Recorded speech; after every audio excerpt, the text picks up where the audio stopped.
সরকারে বলেন আওয়ামী লীগকে নিষিদ্ধ করে দিতে, সরকারে বলেন আওয়ামী লীগকে নিষিদ্ধ করে দিতে, সব ক্ষেত্রে প্রভাব বিস্তার করতেছেন, সব জায়গার মধ্যে আপনারা ট্যাগিং করতেছেন। আপনারা জনগণের কাছে গিয়ে জিজ্ঞেস করেন জনগণ কি চায়, এই ঘরের মধ্যে বসে না দেখা জনগণের কাছে গিয়ে জিজ্ঞেস করেন। আমরা বিভিন্ন জায়গায় গিয়ে মাতবরি না করে ইয়ার থেকে জিজ্ঞেস করেন জনগণ কি চায়। আমি এটা পলিটিশিয়ানদের আমরা দেখতেছি আপনারা বিভিন্ন জায়গায় সালিশ করতেছেন, বিচার করতেছেন, কে দিছে আপনাদের এইগুলি করতে কথা? হ্যাঁ, সেটাই আসছে। আমরা জনগণের কাছে যাচ্ছি এবং জনগণের কথাগুলোই মানুষের সামনে তুলে ধরছি। যদি জনগণের কথাগুলো আমরা তুলে না ধরতাম তাহলে হয়তোবা আমরা আজকে পর্যন্ত ওই জায়গা থেকে বিএনপির মতন রুমে যায় ঘুমাইতাম। এবং যারা জুলাই গণ অভ্যুত্থানের সেই যে আকাঙ্ক্ষা বাস্তবায়নের যে কাজগুলো আমরা করছি এবং জনগণ যে ম্যান্ডেটটা নিয়ে এই সরকারটা গঠন হয়েছিল, দেখুন এই সরকারটা কিন্তু রক্তের উপরে দাঁড়িয়ে গঠন হয়েছিল। আপনারা 7-8-এর যে মইনুল সরকারের যে সে বিমরতি দেখে এখন যদি ভয় পাচ্ছে বিএনপি যে না কিছু যদি ঘটে যায়, অথবা যারা ওই এস্টাবলিশমেন্টের সাথে ইনভলভমেন্ট আছে না কিছু যদি ঘটে যায়। খালিদ ভাই, আপনিও 90-এর গণঅভ্যুত্থানে অংশগ্রহণ করেছিলেন, সেখানে ছাত্রদের একটি বড় ভূমিকা ছিল। সেই ভূমিকাটা কিন্তু দুটি দল চুরি করে নিয়ে গেছিল। সেই জনগণের যে ম্যান্ডেটটা ছিল সেটা কিন্তু আমরা আকাঙ্ক্ষা আকারে আজকেও পাইনি। 71-এর এই বিচার প্রক্রিয়া আজ পর্যন্ত আমরা এখনো বুঝে পাই না। জিহাদ হত্যার বিচার আমরা আজ পর্যন্ত বুঝে পাইনি। এই সরকারের আমলে কারো ইন্টারভিউ নিতে গেলে 3 জন 3 জায়গায় দেয়া লেখে এ প্রতারণা করছে, এইটা করছে, আপনারা তো কারো কথাই শুনতে চান না। আমি মতিউর রহমান চৌধুরীকে আবার উদ্ধৃত করতে চাই, তিনি বলতেছেন এই বাংলাদেশের এই সরকারের এগেইনস্টে কোনো রিপোর্ট কোথাও ছাপা হয় না। তো ওনারা কি সব ফেরেশতা? না, মতিউর রহমান কিন্তু একটা বিতর্কের সৃষ্টি করেছিলেন, কিন্তু আমরা বরাবরই হলো যে কোনো সংবাদ মতিউর রহমানের বিতর্ক বাদ দেন, মতিউর রহমানের এই কথা নিয়ে কথা বলেন। আমরা বরাবরই যে কোনো সংবাদ মাধ্যমের স্বাধীনতা, আমরা সংবাদ মাধ্যমের স্বাধীনতার জন্য আপনি সর্বপ্রথম হলে আমাদেরকে পাবেন, যদি বুলেটটা পড়ে সেটা আমাদের মধ্যেই পাবেন, কারণ আমরা সংবাদপত্রের স্বাধীনতায় বিশ্বাস করি। এবং এই সরকারের সময় সর্বোচ্চ লেভেলের হলো বাংলাদেশের সংবাদপত্র এবং মিডিয়া যারা আছে সর্বোচ্চ স্বাধীনতা ভোগ করছে। আপনি মিডিয়া পাড়ায় খোঁজ নেন, বিভিন্ন জায়গায় খোঁজ নেই বলতেছি। আমি আপনার একটা তথ্য দিই, জনাব নাসিরউদ্দিন পাটোয়ারি, আপনাদের সমন্বয়কদের একজন জনাব হাসনাত, তিনি একটা টেলিভিশনের মালিকের ভবনে গিয়ে একটা লিস্ট ধরায় আসছেন যে এই 10 জনকে বাদ দিতে হবে, নাইলে সময় টিভি থাকবে না, ওইটাকে ইয়া করা হবে। খালিদ ভাই আপনার তো তাহলে মিডিয়া পাড়ায় অনেক বন্ধু বান্ধব রয়েছে, মিডিয়াগুলো কারা দখল করেছে, সেই মিডিয়াগুলোর ভূমিকা কি ছিল? এখন দখল করছে বিএনপি লোকেরা দখল করছে, সমন্বয়করা দখল করে নাই। কিন্তু আজকে বাংলাদেশে যে 3টি মাস হয়েছে এই পর্যন্ত মিডিয়াগুলো কেন রিপোর্ট প্রকাশ করে নাই? সেই সময়ে গণ অভ্যুত্থানের এই পর্যন্ত কোনো মিডিয়ার মাধ্যমে কোনো একটা রিকশাওয়ালা যার ছেলেটা আহত হয়েছে, গুলিতে শহীদ হয়েছে, কোনো একটা রিপোর্ট আপনি পড়েন নাই? সেই মিডিয়াগুলো আপনি পত্রিকা পড়েন না? হাজার রিপোর্ট, নট অ্যাবাউট দাদা, আপনি পত্রিকা, আমরা বাংলাদেশের সবগুলা পত্রিকা পেয়ে থাকি, এবং আপনি দেখেন নাই কোন পত্রিকাতে জুলাই আগস্টে কারা নিহত হয়েছে সেগুলো নিয়ে রিপোর্ট করে নাই? প্রত্যেকটা পত্রিকা আমরা টু দা পয়েন্টে পড়ে থাকি। এবং জুলাই আগস্টে রিপোর্ট করে নাই পত্রিকা? খালিদ ভাই, আপনি বাংলাদেশের মিডিয়া পাড়ায় এখন যা চলছে আপনি এখনো দেখবেন, বাংলাদেশের মিডিয়া পাড়ায় এখনো এই গণ অভ্যুত্থানের পরেও কিন্তু আওয়ামী লীগের সংবাদ প্রচার হয়েছিল, এখনো কিন্তু বিভিন্ন জায়গায় আওয়ামী লীগের হলো গোপন বার্তা প্রচারিত হচ্ছে। ওই বিষয়গুলো আপনাদের কোনো অবজারভেশন? না, অবশ্যই অবজারভেশন আছে। সংবাদ মাধ্যমে শেখ হাসিনা বক্তব্য প্রকাশের অসুবিধা? শেখ হাসিনা আসার বিষয় না, আসার বিষয়টা যখন আপনি নিষিদ্ধ একটি সংগঠনকে যার খুনের রক্তের দাগ এখন আছে, আপনি তো তাকেও নিয়ে আসতে চেয়েছিলেন। হ্যাঁ, চাইছিলাম তো। জনগণ যখন কথা বলেছে আপনি কিন্তু সেখান থেকে পিছপা হয়েছে। না, পিছপা হয়েছে আপনারা মামলা করার হুমকি দিয়েছেন, আমি অ্যাটর্নি জেনারেলের সাথে কথা কইছি, তারা কইছে যে হ্যাঁ এটা মামলা করা যেতে পারে। হ্যাঁ, দিবেন তো? আমি একজনের সাথে কথা কইতেছি, জনাব নাসিরউদ্দিন পাটোয়ারি, আমি একজনের সাথে কথা কইতে চাইছি, আপনারা আমার সাথে কথা না বইলা আপনারা স্ট্যাটাস দিয়ে দিয়েছেন যে আমি প্রতারণা করছি। আপনি জানেন প্রতারণা শব্দের মানে জানেন? জি, এটা আমি কিন্তু এটার স্ট্যাটাসের দায়ভার নিচ্ছি না, কারণ যে স্ট্যাটাস দিয়েছে সেটাতে সে জায়গাটা বলুক। কিন্তু আমরা স্পষ্টত যেটা দেখি, ক্যাম্পাসে আমরা যাদের হাতে মাইর খেয়েছি, যারা আমাদের প্রতিনিয়ত পিছাইছে, যারা প্রতিনিয়ত যাদের হাতে হলো খুনের, আমি ওরে নিয়ে আইসা কোলে বসে আদর করতাম, এরকম আপনার ধারণা? না, আপনি কোলে নিয়ে আইসা আদর করা না, অথবা ও আইসা কথা বললে সব লোক আপনাদের বিরুদ্ধে চলে যেত, তাহলে আপনার সাথে তো তাদের সাথে যোগাযোগ আছে। আমার সাথে যোগাযোগ নাই, যোগাযোগ থাকতে হয় না। 50টা জায়গায় আপনাদের সাথে যোগাযোগ আছে, এবং সেই জায়গাতে বাংলাদেশের ইন্টেলিজেন্সকে একটু হেল্প করবেন, কিভাবে তাদেরকে ফিরিয়ে এনে এই শিখছেন, দাবিতে হলো বিচারে জার্নালিস্টিক, এই শিখছেন আপনারা জার্নালিজম। যে আমরা আমাদের সাথে আওয়ামী লীগের লোক যোগাযোগ করলে আমরা ইন্টেলিজেন্সে তাদের নাম্বার দিয়ে দিব, এই হচ্ছে আপনাদের জার্নালিজম সম্পর্কে ধারণা। এটা হলো আমাদের জার্নালিজম ধারণা না, এটা হলো যে জায়গা থেকে খুনের বার্তা গেলে তারা আসুক বিভিন্ন জায়গায়, তারা মাঠে দাঁড়াক। আমি আমি আমি আমি আমি আমি আমি এগুলি দেখি না, আই এম সরি। আপনি আসলে আমরা প্রশ্নের মধ্যে আসেন, প্রশ্নের মধ্যে আসেন, কারণ এই যে আপনি যে এটার কথা বললেন এটা নিয়ে আমার কোনো ইন্টারেস্টই নাই, কোনো ইন্টারেস্টই নাই এখন। আপনার ইন্টারেস্ট থাকবে না, কারণ আপনি ব্যক্তিগত বিষয় নিয়ে আসছেন, তো যে আপনি কোথায় কাউকে নিয়ে আসতে পারেন নাই, কোথায় কি। আমি আসি নাই কিন্তু ব্যক্তিগত বিষয় না, জনাব নাসিরউদ্দিন পাটোয়ারী এই প্রসঙ্গটা আপনি তুলছেন, এই প্রসঙ্গটা আপনি তুলছেন, এই জন্য আমরা কোনো মানে ব্যক্তিগত বিষয় যাচ্ছি না, এই প্রসঙ্গটা আপনি তুলছেন পাটোয়ারী, আপনি তুলছেন, আমি তুলি নাই কিন্তু।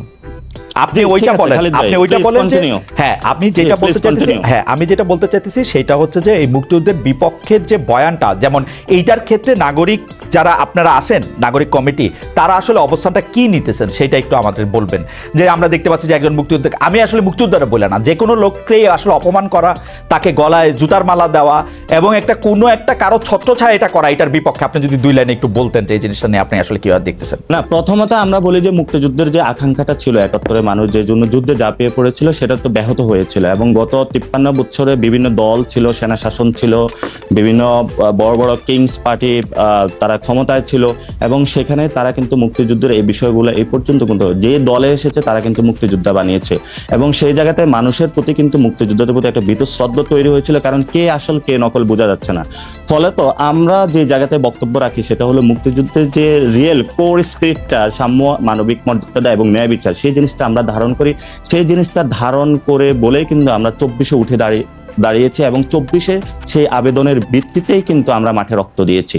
এবং আমরা এই ক্ষেত্রে কোনো মুক্তিযোদ্ধার সাথে কোনো বেমানান কোনো কিছু করা হবে, অথবা তাদেরকে হত্যা বা গুম করা, অথবা তাদেরকে অ্যাসাল্ট করা হবে, আমরা কখনো এগুলো কোনো সমর্থন করি না। ইভেন আমরা কোনো ব্যক্তিকে আইনের শাসন নিজের হাতে তুলে দেওয়াকে অপছন্দ করি, এবং এটার আমরা তীব্র বিরোধিতা করি। কারণ কোনো ব্যক্তিকে হলো বাসায় থেকে উঠে নিয়ে কান ধরে উঠবসা করা অথবা তাকে এজাল্ট করা, আমরা কখনো এই বিষয়গুলো সমর্থন করি না। আমরা মনে করি দেশে একটি সুন্দর বিচার প্রক্রিয়ার মধ্যে যদি কেউ কোনো অপরাধ করে থাকে সেটার বিচার হবে, আর যদি সে অপরাধ না করে থাকে, যদি কেউ তাকে সেই এলিগেশন এনে থাকে, তাহলে তার বিচার করা হবে। আমরা সেই সুন্দর বিচার প্রক্রিয়া বিশ্বাস করি। তাহলে আমরা সেই দাবিটি করছি যে নির্বাচন হবে। আপনার এই বক্তব্যগুলির সাথে আমি একমত জনাব পাটোয়ারী, এই বক্তব্যগুলির সাথে আপনি একমত। তাহলে আপনারা কি বিচার প্রক্রিয়াটা কি করতে চান, মানে বিচার কইরা তারপরে ইলেকশন দিবেন এরকম দাবি আপনাদের? না না না না, সেটা আমরা বলছি বিচার প্রক্রিয়ার একটি ভিজিবল আমরা রূপ চাই। যারা শেখ হাসিনা আছে এবং তার গভর্নমেন্টে ডিরেক্টলি যারা খুনের সাথে ইনভলভমেন্ট ছিল, আমরা বিচার প্রক্রিয়ার একটি ভিজিবল কোনো কিছু দেখতে চাই। তারপরে হলো নির্বাচনের আলাপগুলো ঢুকুক। নির্বাচন এবং সংস্কার বা বিচার এগুলো কোনোটা তো বিরোধী নয়। যারা বিরোধী বানানোর চেষ্টা করছে, আমরা মনে করতেছি তারা অন্যদিকে দেশকে ধাবিত করার চেষ্টা চালাচ্ছে। আপনারা পাটোয়ারী আপনার কথা শুনেন, আপনি বলতেছেন যে বিচার প্রক্রিয়া যদি আমরা না করি তাহলে এরপরে যারা ক্ষমতা আসবে তারা বিচারটা না হইতে পারে, সেই জন্য আমরা বিচার করে যেতে চাই। আপনারা তো সরাসরি বলতেছেন যে বিএনপি আসলে আওয়ামী লীগের এই লোকজনের, এই দুঃশাসনের, ফেসিস্টদের, হাসিনা এদের বিচার করবে না। আপনি কি এরকম মনে করতেছেন? না, বিচার প্রক্রিয়া যদি কোনো দল করে সেখানে ওই দলগুলো সাহসী বা ওই জায়গাটা উদ্যোগ নেবে না বলে মনে করি। কারণ আমরা গত 53 বছরে দেখেছি যে কোনো দলই যখন কোনো অপরাধ করেছে, অন্য দলই যে ভোটের মাধ্যমে ক্ষমতা এসেছে, পরবর্তীতে ওই বিচার প্রক্রিয়ার কোনো একটা নজির আমরা বাংলাদেশে দেখি নাই। এবং বিচার বিভাগের যে সংস্কার কমিশন হয়েছে, কাজল ভাই তো একটা কোর্টে, সুপ্রিম কোর্টে রয়েছেন এবং সেখানে দেখতে পাচ্ছেন আজ পর্যন্ত সুপ্রিম কোর্টটাকে আপনারা আওয়ামী লীগ মুক্ত করতে পেরেছেন? বড় বড় কথা বললে আসলে মানুষের সামনে না না না না না না না নাসিরউদ্দিন পাটোয়ারী, আপনি কি আপনাকে শুনতে পাচ্ছেন? আপনারা কি মানে কোর্ট আওয়ামী মুক্ত করতে হবে, এইটা কিরকম কথাবার্তা? যে জনাব রুহুল কুদ্দুস কাজল আওয়ামী লীগ সরকারের সময় তারেক রহমান বাংলাদেশে আসেননি, রাজনৈতিক বাস্তবতা ছিল, কিন্তু 5 আগস্টের পরও তিনি ফেরেননি। এখন স্পর্শকাতর মামলা থেকে, আপনাদের ভাষায় সব মিথ্যা মামলা থেকে খালাস পেয়েছেন তারেক রহমান, তারপরও তিনি দেশে ফিরছেন না, ভার্চুয়াল জনসভায় যোগ দিচ্ছেন, বিএনপির নেতৃত্বে সরকার গঠন হবে, এটা নিশ্চিত করার পরেই তিনি দেশে ফিরবেন। মানে আসলে তিনি দেশে ফিরতেছেন না কেন? মানে তার কোন জায়গা থেকে তিনি আসলে একটু ভীত বোধ করছেন? দেখুন, আমার মনে হয় প্রথম কথা হচ্ছে যে আপনি যে প্রশ্নটি করেছেন অনেকটা ব্যক্তিকেন্দ্রিক প্রশ্ন। তো আসলে আপনি জানেন না, পার্টি প্রধান তো শুধু ব্যক্তি না, উনি তো ইনস্টিটিউশন। কিন্তু কথা হচ্ছে যে একজন ব্যক্তির অ্যাবসলিউটলি যে প্রশ্নটা আপনি করেছেন, আমি যদি এখন কোনো কারণে খালেদ মহিউদ্দিনকে জিজ্ঞেস করি, খালেদ মহিউদ্দিন আপনি সকালবেলা কি দিয়ে নাস্তা করেছেন, এই প্রশ্ন নিশ্চয়ই নাসিরউদ্দিন পাটোয়ারী আপনাকে দিতে পারবে না। এটাকে মানতে হবে বাস্তবতা। সুতরাং এটা একটা রাজনৈতিক দলের নেতা এবং তার স্বাভাবিক পাবলিক ফিগারের, পাবলিক স্পেয়ারের কার্যক্রম নিয়ে আমরা কথা বলতে পারি, সমালোচনা করতে পারি, এবং আমি সেটা গণতন্ত্রের সৌন্দর্য বলে মনে করি। ওকে, জনাব তারেক রহমান এবং বিএনপির পক্ষ থেকে তাদের মামলা, তার মামলা, খালেদা জিয়ার মামলা, সারা দেশের নেতা কর্মীদের মিথ্যা মামলা সম্পর্কে স্পষ্ট স্ট্যান্ড ছিল আইনি প্রক্রিয়ার মাধ্যমে এই সমস্ত মামলা থেকে আমরা নিষ্কৃতি চাই। আজকে একটার পর একটা মামলায় কিন্তু সেগুলো প্রমাণিত হয়েছে এবং সেগুলো প্রমাণিত হচ্ছে। সুতরাং একটা আইনি প্রক্রিয়ার মাধ্যমে একজন নির্দোষ ব্যক্তিকে বিগত সময় বয়ান দিয়ে দোষী বানানোর যে প্রচেষ্টা ছিল, সেখান থেকে এখন আইনি প্রক্রিয়ার মাধ্যমে হচ্ছে। তিনি উপস্থিত করলে অসুবিধা কি? তিনি আমি কেন ওনার অনুপস্থিতিতে আমাদের আইন প্রক্রিয়া যদি আপনি কোনো পারমিট করে, তাহলে কেন করে? আমি আবারও বলছি, আমি মৃত্যু ভয় থাকলে করে না, মৃত্যু ভয় থাকলে আমি আমার মনে হয় খালেদ, আমার মনে হয় আইনের ব্যাপারটি আমি আপনাকে বলি, আমাদের যে কোনো আইনজীবী জানবেন, কোনো কারণে একটা রায়ের যদি কোনো কারণে কো অ্যাকিউজ, কো কনভিক্ট থাকে, সেই জাজমেন্টটা যদি অ্যাজ এ হোল যদি কোনো কারণে বাতিল হয়ে যায়, তাহলে নিশ্চিতভাবে নন অ্যাপিলিং কনভিক্ট কিংবা নন অ্যাপিলিং অ্যাকিউজ তার বেনিফিট আইনগতভাবে পেয়ে থাকেন। এটার আরেকটা ব্যাখ্যাও আছে, আমি সেটা পরে আপনার কাছ থেকে শুনবো। আমি আপনাকে সেই কারণেই বললাম যে আপনি যে প্রশ্নটা করলেন, আমরা আইনের ভাষায় আপনি জানেন that is called leading question, এবং লিডিং কোশ্চেনের আনসার দেওয়ার মতো অবস্থানে আমরা তাহলে পরবর্তী কোশ্চেনে যাই।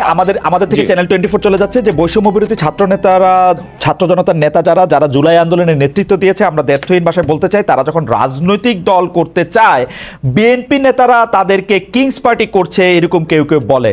আমাদের দর্শকরা কিন্তু আমাদেরকে বলে যে বাংলাদেশের প্রথম কিংস পার্টি হচ্ছে বিএনপি, এবং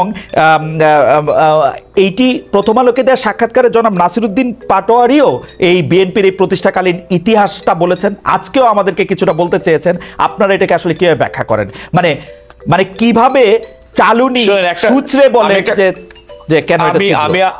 আমি আপনাকে এত কথা বলি যে জন্ম হোক যথাযথ, কর্ম হোক ভালো, এটা তো আপনি মূল জিনিস আসলে খেয়াল করে দেখবেন। এটা কিন্তু প্রথমত নিজে দেখতে হবে। প্রথম কথা হচ্ছে যে বাংলাদেশের রাজনীতিতে 2024 সালে যে দলই করেন না কারণ কিংস পার্টি কি একা শুধুমাত্র যদি আপনাদের সংজ্ঞায়িত যদি হয়, তাহলে রাজনৈতিক দল হিসেবে শুধুমাত্র একমাত্র বিএনপি, একমাত্র কিংস পার্টি না, জাতীয় পার্টি। হ্যাঁ, বিএনপি জাতীয় পার্টি ভাই ভাই। আমি এর বাইরে কি আপনি ছিল না? আপনার কি মনে আছে ওয়ান ফেরদৌস আহমেদ কুরেশি 1/11 সরকারের সময় তাদের প্যাট্রোনাইজেশন, আপনি কেন ভুলে যান খালেদ? না, কারণ দলই নাই আর দলের কথা মনে রাখবো। এক্স্যাক্টলি আজকে বিএনপি আলোচনার মধ্যে আছে, এই কারণে বিএনপি হচ্ছে বাংলাদেশের আগামী দিনের রাষ্ট্র ক্ষমতা প্রত্যাশী প্রধান কন্টেন্ডার। এই কারণে আজকে বিএনপি নিয়ে যে কোনো আলোচনার মধ্যে বিএনপি আসবে।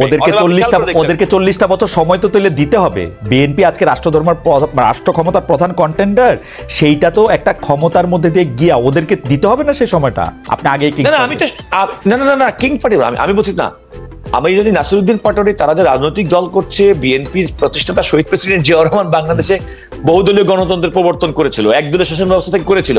সুতরাং বিএনপি নেতা কর্মীরা যত দল, তাদের রাজনৈতিক শক্তি, তাদের রাজনৈতিক ইচ্ছা, রাজনৈতিক কর্মসূচি পালন করবে, এটা তো বিএনপির অখুশি হওয়ার কিছু নেই, বরং বিএনপি খুশি হবে, কারণ তাদের দলের নেতা আমাদের দলের মানে যে নেতা, মূল নেতার।